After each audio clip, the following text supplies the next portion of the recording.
Hello students, आप सभी को अच्छी तरह से पता है कि आप लोगों का मॉडल पेपर निकल चुका है और आज मैं आप लोगों को इस वीडियो के माध्यम से बताने वाला हूं हिस्ट्री का पॉलिटिकल। हेलो स्टूडेंट्स, आप सभी को अच्छी तरह से पता है कि आप लोगों का मॉडल पेपर निकल चुका है और आज आपके सामने मैं लेकर आया हूं हिस्ट्री का मॉडल सेट नंबर 1 का सब्जेक्टिव क्वेश्चन, जो आज मैं आपके सामने बताने वाला हूं। सारा क्वेश्चन 5 मार्क्स का होगा, सारा का सारा क्वेश्चन जो है लॉन्ग क्वेश्चन होगी और उम्मीद है अगर इस वीडियो को अगर सही ढंग से देखते हैं, समझते हैं, तो उम्मीद है इस बात की कि आपको कभी भी रट्टा लगाने की आवश्यकता नहीं होगी। मैं क्लास में ही आपको इसी वीडियो के माध्यम से मैं इतना बेहतरीन तरीके से एक्सप्लेन करूंगा कि आपके खोपड़ी में डायरेक्ट में अंदर घुसा दूंगा। उसके लिए आपको बिल्कुल आप लोग अच्छी तरह से देखना होगा, वीडियो को थोड़ा सा भी स्किप नहीं करना है। चैनल पर नया तो चैनल को सब्सक्राइब करके बेल आइकन को प्रेस करें, साथ ही साथ अपने दोस्तों को ज्यादा से ज्यादा शेयर करें ताकि उनको भी पता चले कि हमारे पेपर में मॉडल पेपर से रिलेटेड जो क्वेश्चन है उसका आंसर हमें किस तरह से करना है। तो चलिए आज की हम लोग क्लास को आगाज करते हैं कि क्वेश्चन को हम लोग बेहतरीन तरीके से डिस्कस करेंगे। और अगर आप लोग चाहते हैं सर हम लोग इसी तरह से मॉडल सेट नंबर 2 का भी सोल्यूशन करवाए तो एक बार आप लोग कमेंट सेक्शन खुला हुआ, एक बार कमेंट सेक्शन में कमेंट करना ना भूले। हम लोगों ने पिछला वीडियो में 48 नंबर क्वेश्चन तक डिस्कस कर चुके थे और आज आपके सामने मैं लेकर आया 5 मार्क्स का क्वेश्चन जो होगी उसके बारे में एक्सप्लेन करने वाला हूं। प्रेम भाव से समझिए। वर्ण व्यवस्था और जाति व्यवस्था पर अल-बिरूनी के विवरण के परीक्षण कीजिए। बहुत इंपॉर्टेंट क्वेश्चन है। कितना क्वेश्चन इंपॉर्टेंट है? आपके पेपर में 4 क्वेश्चन होगी जिसमें से आपको 2 क्वेश्चन लिखना होगा। याद रखें, 2 क्वेश्चन लिखना होगा। 2 क्वेश्चन याद रखिएगा, 5 मार्क्स का होगा। अगर सही ढंग से लिखेंगे तो आपको 8-9 मार्क्स इजीली से मिल जाएंगे अगर सही ढंग से लिखते हैं। लिखने का भी तरीका एक खुद देखा जाता है। एग्जामिनर सबसे पहला देखता है कि आपको लिखने का तरीका क्या है, तो लिखने का तरीका कैसे होगी वे भी मैं बताने वाला हूं, पैसेंस रखिए। वर्ण व्यवस्था समझिए। अरबी लेखक अल-बिरूनी ने भारत के विषय में अपनी पुस्तक किताबुल हिंद या तहकीक हिंद में भारत की सामाजिक स्थिति, रीति रिवाज, भारतीय खान पान, वेशभूषा, उत्साह, त्योहार आदि के विषय में विस्तार पूर्वक वर्णन किया था। समझिए, अल-बिरूनी ने एक पुस्तक लिखा था, याद रखिएगा, क्या? किताबुल हिंद या तहकीक हिंद। किताबुल हिंद या तहकीक हिंद, इसमें पूरा भारत का विवरण दिया हुआ है। पूरे भारत का बेहतरीन तरीके से बताया गया क्या क्या, तो समझिएगा। दिया है क्या? सामाजिक स्थिति, रीति रिवाज, भारतीय खान पान, वेशभूषा, त्योहार आदि के विषय में विस्तार पूर्वक वर्णन किया गया है। कौन सा पुस्तक में? किताबुल हिंद पुस्तक में। यह पुस्तक किताबुल हिंद के 9वें अध्ययन में अल-बिरूनी ने भारतीय जाति व्यवस्था पर विस्तार से प्रकाश डाला है। जैसे आप लोग हिस्ट्री का चैप्टर 1, चैप्टर 2, चैप्टर 3 है ना, इसी तरह से जब मैं अल-बिरूनी की बुक ओपन करता हूं किताबुल हिंद, तो उसके 9वें चैप्टर में जो भारत के जाति व्यवस्था के बारे में बेहतरीन तरीके से वर्णन किया गया है। सबसे पहले क्या लिखना है? अरबी लेखक अल-बिरूनी ने भारत के विषय में अपनी पुस्तक किताबुल हिंद या तहकीक हिंद में सामाजिक स्थिति, राजनीतिक स्थिति, धार्मिक स्थिति, इस सब के बारे में, वेशभूषा, उत्सव, त्योहार आदि के बारे में विस्तार पूर्वक वर्णन किया था। अपनी पुस्तक किताबुल हिंद में, अपनी पुस्तक कौन? अल-बिरूनी का अपनी पुस्तक किताबुल हिंद में उन्होंने 9वें अध्ययन में भारत के जाति व्यवस्था के बारे में वर्णन किया था। ठीक है, चलिए देखते हैं आगे। अल-बिरूनी के अनुसार भारतीय समाज 4 वर्गों में बटा हुआ था। अल-बिरूनी जो थे उनके अनुसार भारतीय समाज 4 विषय में बटा हुआ था। कितना विषय में? 4 विषय में जो है बिल्कुल बटा हुआ था। समझिएगा, ब्राह्मण समाज, क्षत्रिय समाज, वैश्य समाज, शूद्र समाज। कौन कौन है? एक आपको याद रखना है, ब्राह्मण समाज, क्षत्रिय समाज, अवैश्य समाज और शूद्र समाज। अगर मैं बात करूं इन चारों का तो समझिएगा, इन चारों में ब्राह्मण सर्वश्रेष्ठ थे। अगर आप अच्छी तरह से अगर आप महाभारत देखे होंगे तो आपको इस सब के बारे में नॉलेज होगा थोड़ा थोड़ा। ठीक है, जैसे ब्राह्मण समाज किसे कहते हैं? समझिए, इन चारों में ब्राह्मण सर्वश्रेष्ठ है। इन चारों धर्म में, चारों समाज में अगर सबसे ज्यादा कोई सर्वश्रेष्ठ था तो वो था कौन? ब्राह्मण समाज। और इनकी उत्पत्ति ब्राह के सिर से हुई थी। कोई कहता है कि मुख से हुआ है तो कोई कहता है कि सिर से हुआ है। ठीक है, और ऐसा भी देखा जाए सिर से हो या मुख से हो उसको पवित्र माना जाता है। आज भी देखेंगे आप लोग कहीं भी ऐसा अगर बात सुने होंगे कि किसी को पैर के तलों से निकाला गया है तो कितना सुनने में अजीब लगता होगा। किसी को सर से निकाला गया, लगता है कितना महान इंसान है, सुनने में लगता होगा। क्षत्रिय की उत्पत्ति ब्राह के कंधे और हाथ से हुआ, जबकि जो क्षेत्रीय है इसकी उत्पत्ति जो हुई है, याद रखिएगा, कंधे से हुई है या हाथ से हुआ है। उसी में लिखा है कि वैश्य की उत्पत्ति जांघों से हुई है। जो वैश्य है इसकी उत्पत्ति हमारे थाई, जांघ से हुई है। कहां से हुई है? जांघ से हुई थी। इसलिए समाज में ब्राह्मणों के बाद क्षत्रिय का और उसके बाद वैश्यों का स्थान था। पहले समाज में ब्राह्मणों का स्थान है, उसके बाद क्षत्रिय का और उसके बाद वैश्य का स्थान दिए गए हैं। और कहा जाता है कि समाज के सबसे निचले स्थान पर शूद्र थे और समाज के, ये सब कौन बता रहे हैं, जल्दी बताइए कौन बता रहे हैं, अल-बिरूनी बता रहे हैं। याद रखिए कौन बता रहे हैं, अल-बिरूनी बता रहे हैं कि इस समाज के सबसे नीचे स्थान पर शूद्र थे, क्योंकि उनकी उत्पत्ति ब्रह्मा के पैरों से हुई है। मैंने अभी जस्ट बताया उनकी उत्पत्ति कहां से हुई थी, पैरों से हुई थी। प्रत्येक वर्ण, जाति और उपजाति में बटा हुआ था, प्रत्येक वर्ण, जाति और उपजाति में डिवाइडेड थे। और याद रखिएगा जब भी आपसे शूद्र की बात आए तो शूद्र का उत्पत्ति हमेशा पैरों से आपको याद रखना है। पहला, ब्राह्मण का उत्पत्ति मुख से हुआ या सिर से हुआ है। दूसरा, क्षत्रिय की उत्पत्ति कंधों से हुआ है। तीसरा, जो हम लोगों का वैश्य है, वैश्य की उत्पत्ति थाई से हुई है, थाई जो हम लोग बोलते हैं जांग से हुई है। और जो शूद्र है इसके पैर के तलों से इसकी जन्म हुआ है। ठीक है, तो ये इस तरह से आपको बेहतरीन तरीके से लिखना है। आगे लिखा है कि अब आते हैं सर वर्ण व्यवस्था के बारे में जो अल-बिरूनी ने क्या बताया है। समझिए, आपको ऐसा ही 5 मार्क्स नहीं मिलेगी, समझ में आ रहा है ना, आपको लिखना पड़ेगा सही ढंग से। समझिए, वर्ण और जाति व्यवस्था के बाहर भी अनेक सामाजिक समूह थे जिन्हें अल-बिरूनी आतेंज कहते हैं, और इनकी स्थिति के बारे में बताते हुए अल-बिरूनी कहते हैं कि इनकी स्थिति शूद्र से भी नीचे थी। कुछ कुछ जाति ऐसे थे जो शूद्र से भी क्या है, नीचे जाति के थे।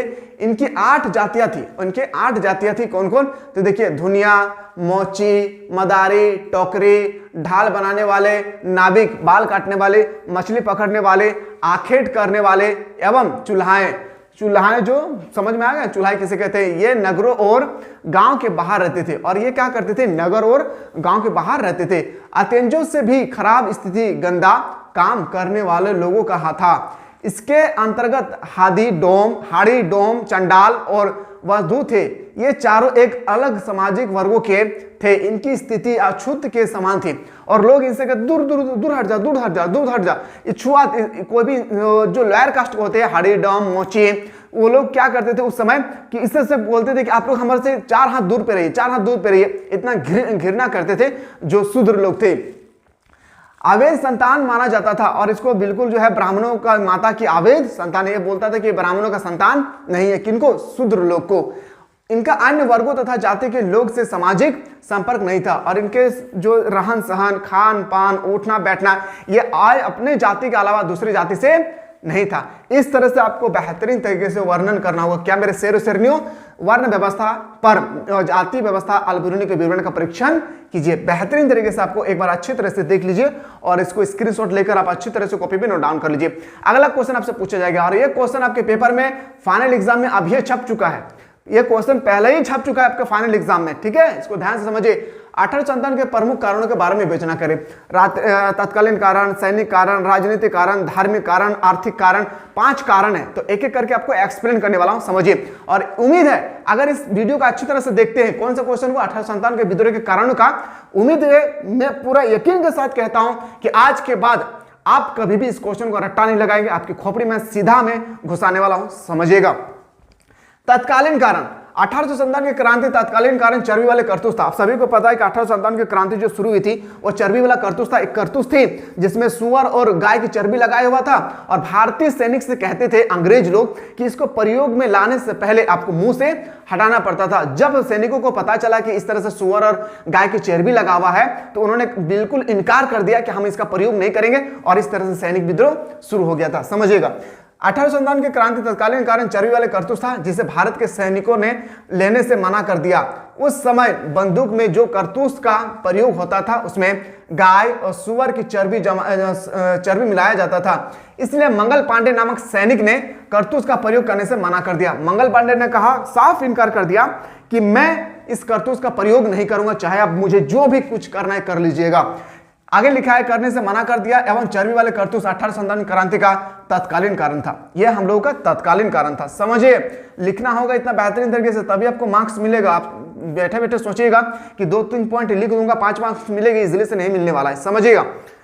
अब आते हैं राजनीतिक कारण क्या था। डलहौजी ने हड़प नीति की तहत नागपुर, झांसी, अवध, कौन कौन, नागपुर, झांसी, अवध इत्यादि प्रांत को कुशासन का आरोप लगाकर अंग्रेज साम्राज्य में मिला दिया था।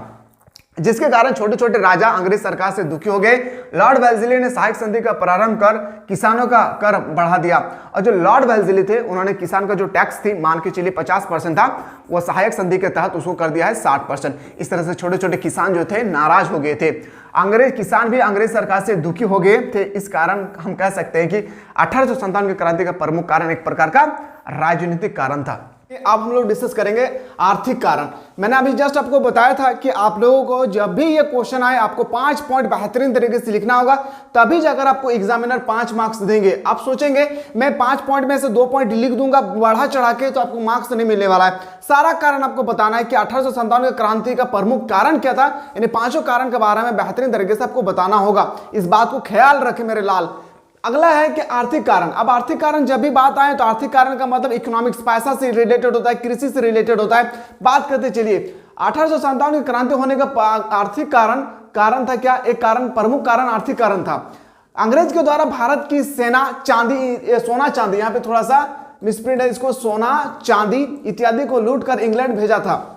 देखिए भारत में ना, भारत को सोना का पिंजरा घर कहा जाता है। आप सभी को पता है सोना का पिंजरा घर कहा जाता है। तो भारत में जो भी सोना चांदी होती थी उसको चोरी चपाटा करके वो जो अंग्रेज लोग जो है इंग्लैंड भेज दिया करते थे, इत्यादि को लूट कर इंग्लैंड भेज देता था। यहाँ का कच्चा माल जैसे कपास को सस्ते दामों में खरीद कर, इसका देखिए सबसे चालाकी, बिजनेस ऐसा ही नहीं होता है, चालाक होना बहुत जरूरी है, तभी जाकर आप बिजनेस को कर सकते हैं। अब क्या करते थे अंग्रेज लोग, भारत के धरती पे कपास को सस्ते दाम पर खरीद कर और उससे कपड़ा तैयार करके भारतीय लोगों को ज्यादा दामों पर बेचते थे। इससे चालाक अंत में और कौन हो सकता है।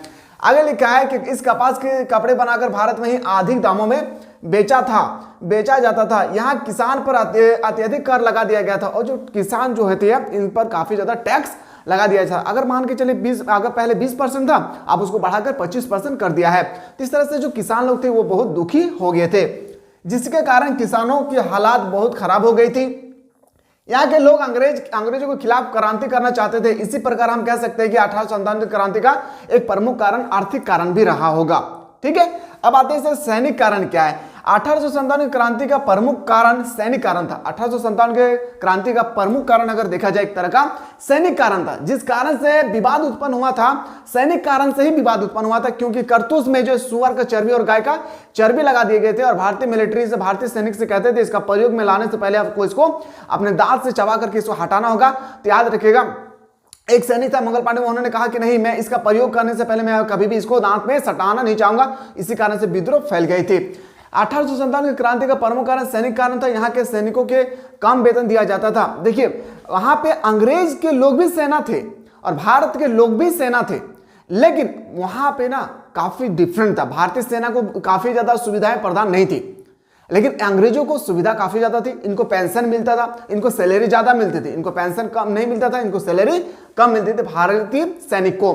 अब क्या, प्रत्येक 5 भारतीय सैनिक में एक अंग्रेज सैनिक इनसे बहुत अपमानजनक तरीके से बात करते थे, और कहते हैं ना दादागिरी, जिसे हम लोग बोलते हैं देहाती लैंग्वेज में दादागिरी, झारखंडी लैंग्वेज में, इनको चिढ़ाते थे। इन्हीं सैनिकों के द्वारा अपने ही देश के आदमी को मारवाते थे।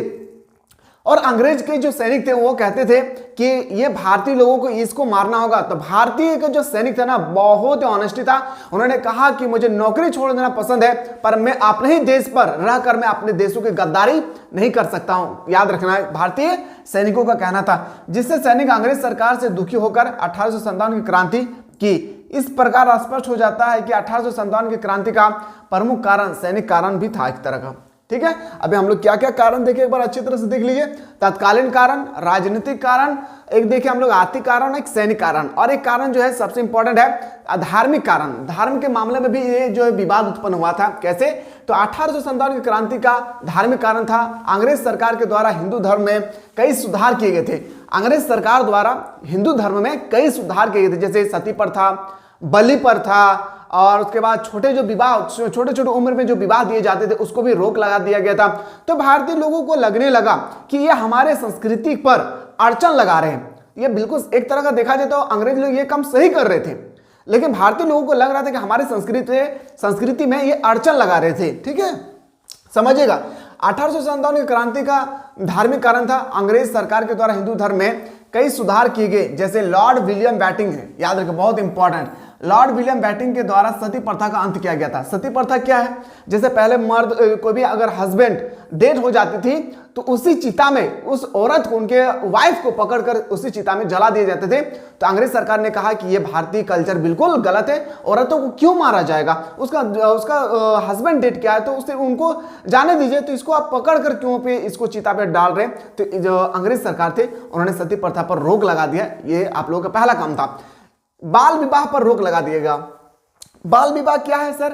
तो बाल विवाह का मतलब होता है कि छोटे छोटे उम्र में ही दोनों बच्चा बच्ची को शादी करा देते थे, ये होता है बाल विवाह, जो बिल्कुल गलत था, सरासर गलत था।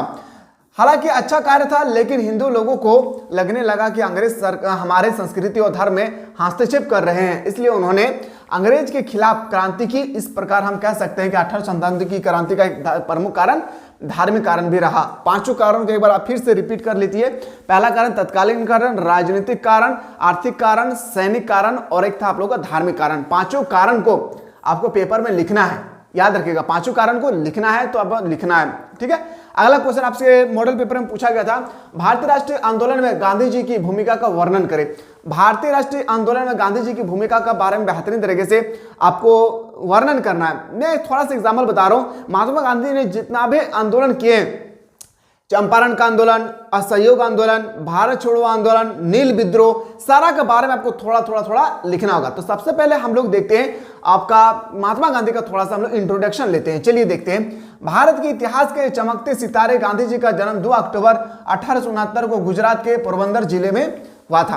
आप सभी को अच्छी तरह से पता होगा, क्योंकि हम लोग क्लास 5 से पढ़ते आ रहे हैं कि महात्मा गांधी का जन्म जो है 2 अक्टूबर 1869 को गुजरात के पोरबंदर जिले में हुआ था। इनका बचपन का नाम मनु था। इनका बचपन का नाम क्या था? मनु था। और महात्मा गांधी जी के राजनीतिक गुरु थे कौन? गोपाल कृष्ण गोखले। और लोग इसे प्यार से बापू कहते थे, और लोग जो है इसे प्यार से क्या कहते थे? बापू कहते थे। इनका पिता का नाम करमचंद गांधी था। इसके पिता एक दीवाने थे, एक याद रखिए, इसके पिता जो है एक क्या थे? दीवाने थे। इनके माता का नाम पुतलीबाई था, और इनके जो माता थी, इनका मम्मी जो थी, किसका? गांधी जी का, उनका पुतलीबाई नाम थी। इसकी पत्नी का नाम कस्तूरबा गांधी था। किसका? याद रखना है, याद रखना है किसका? महात्मा गांधी के जो वाइफ थी उसका नाम था क्या? कस्तूरबा गांधी, जिसे मात्र 13 वर्ष की उम्र अवस्था में गांधी जी का विवाह हो गया था। और महात्मा गांधी की उम्र ओनली फॉर 13 साल था जिस समय उसके विवाह हो गया था। महात्मा गांधी सत्यवादी और दयावान थे, यानी मात्र 24 वर्ष की उम्र में वकालत की शिक्षा ग्रहण करने के लिए वह इंग्लैंड चले गए थे। मात्र 24 उम्र, मतलब अभी सोचिए कि हम लोग का वेटेज, जिस समय हम लोग का जवानी निखर कर सामने आती है, उसी समय वो महात्मा गांधी ने ठान लिया कि चलिए हम जाते हैं कहाँ पे? अब हम चलते हैं लॉर्ड, चले अब हम इंग्लैंड, वहां पे जाकर वकालत की हम क्या करेंगे? पढ़ाई करेंगे। महात्मा गांधी का मानना था कि बच्चों का प्रथम पाठशाला उनके परिवार है, और आज भी यही मानना चाहिए हम लोगों को कि बच्चों का प्रथम पाठशाला जो होती है ना, वो क्या होता है? तो याद रखिएगा, उनके परिवार होता है। माता पिता का आचार विचार का प्रभाव बच्चों के मस्तिष्क पर पड़ता है, और माता पिता, मदर फादर जो भी कहते हैं, वो बच्चों के मान में जो है, आप लोगों को याद रखिएगा, बच्चों के माइंड में घुस जाता है कि वो मेरे माँ सही कह रही है, मेरे पिता सही कह रहा है मेरे लिए, मेरे फ्यूचर के लिए। इस प्रकार उपयुक्त वर्णों से महात्मा गांधी की प्रारंभिक जीवनी का स्पष्ट हो जाती है। ये आप लोगों का जीवनी है, किसके बारे में सर? महात्मा गांधी के बारे में। अब इसके बाद आपको लिखना होगा क्या? लिखने का तरीका होना बहुत जरूरी है। अब एक एक पॉइंट देना आपको, जैसे असहयोग आंदोलन, असहयोग आंदोलन। तो असहयोग आंदोलन क्यों शुरू हुआ था, कब शुरू हुई थी, लिखना है। मैं बात करूं जैसे उसके बाद भारत छोड़ो आंदोलन, इसके बारे में भी आप लोगों को लिखना है थोड़ा सा। नील विद्रोह, ये भी आप लोगों को थोड़ा सा लिख देना है। उसके बाद चंपारण में क्या, ये भी लिखना है। दांडी यात्रा में 79 साथियों के साथ महात्मा गांधी ने नमक कानून तोड़ने के लिए वो चले गए थे, याद रखिएगा। इस सब के बारे में आपको लिखना होगा, थोड़ा थोड़ा आपको लिखना होगा। थोड़ा सा मैं आपको बताऊं, याद रखिएगा, ये इंट्रोडक्शन था महात्मा गांधी के बारे में, और आप लोगों को ये कारण जो आपको बताना होगा एक एक करके, कम से कम 3-4 पॉइंट आपको डील करना होगा। अब आते हैं सर अगला क्वेश्चन। अगला क्वेश्चन हमके पास है, बहुत इंपॉर्टेंट क्वेश्चन है। कृष्णदेव राय विजयनगर के महानतम शासक थे, कैसे?